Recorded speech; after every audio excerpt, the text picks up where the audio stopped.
Hello students, today we are going to study about class 7th science. Our topic is nutrition in animals. We all know that animals eat food and obtain energy and do their daily activities. What happens is that the nutrition, what is actually the nutrition?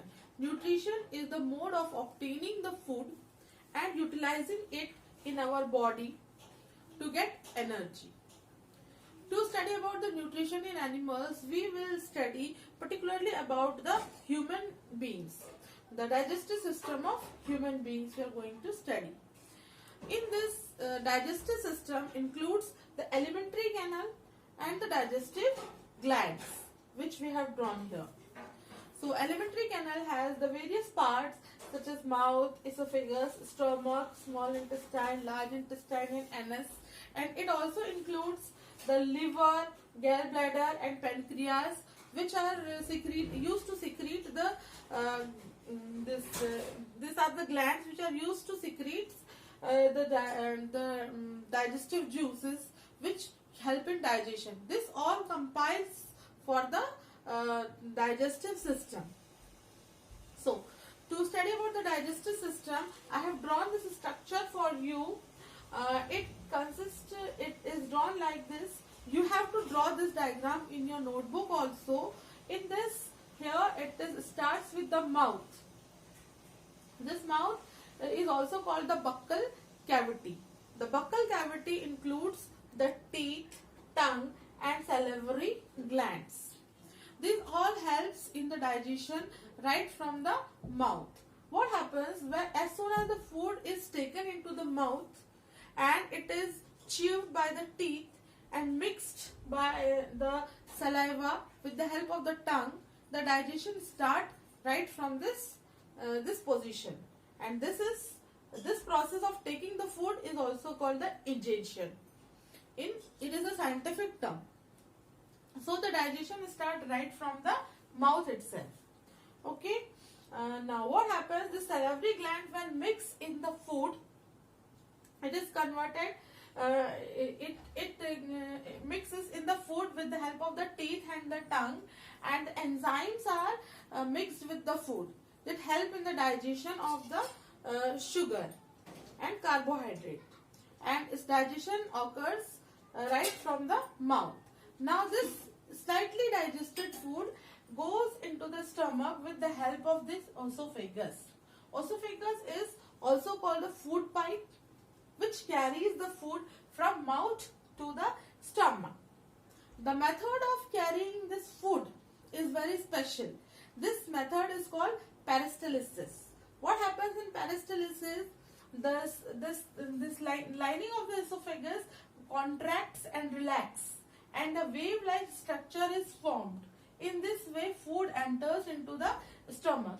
This method is called peristalsis. Okay. This one important thing is also there, that when the food enters, there is also the food pipe. There is also food pipe and windpipe attached to this food pipe, and this just below the trachea. So what happens? The food does not enter into the windpipe. Why? Because of the presence of an epiglottis. What is epiglottis? Epiglottis is a flap-like structure present on the mouth of the windpipe.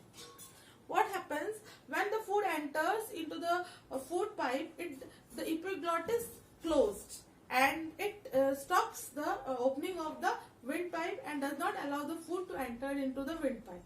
In this way, the food is not entered into the windpipe. Sometimes it happens that it goes accidentally, the food also goes accidentally into the windpipe, and it creates a lot of problems while we are taking the food.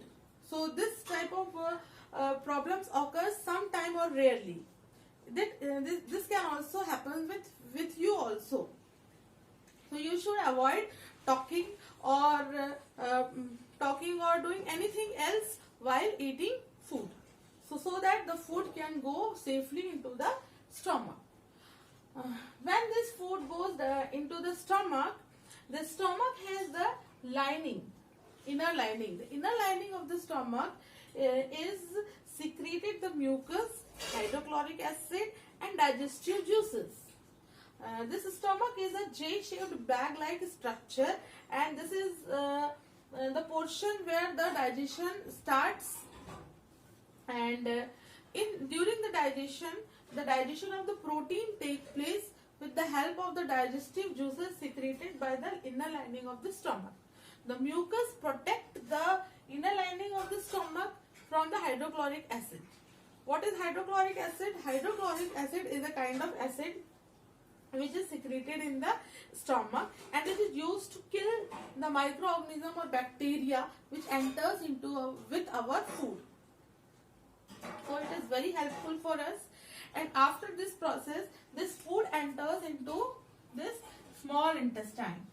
While going to the small intestine, we can see that there are two glands are attached to it. This is the liver and this is pancreas. Liver is the largest gland of human body. Okay, in this digestive system, liver is the largest gland. What did the largest gland liver secrete? The largest gland liver secrete bile juice, and this bile juice is stored in this gallbladder. And some of this bile juices again goes into the small intestine and help in the digestion of the food. Again, the pancreatic juice secreted by this pancreas enters into the small intestine and the digestion occurs here. The main process of digestion occurs in small intestine. What happens? The carbohydrate, protein and fat are all break into the smaller and simpler substance in this small intestine. The small intestine is the place where main absorption and assimilation also take place. What happens in first we will study about the absorption. The inner lining of the small intestine, there are the small projections, finger-like projections called villi.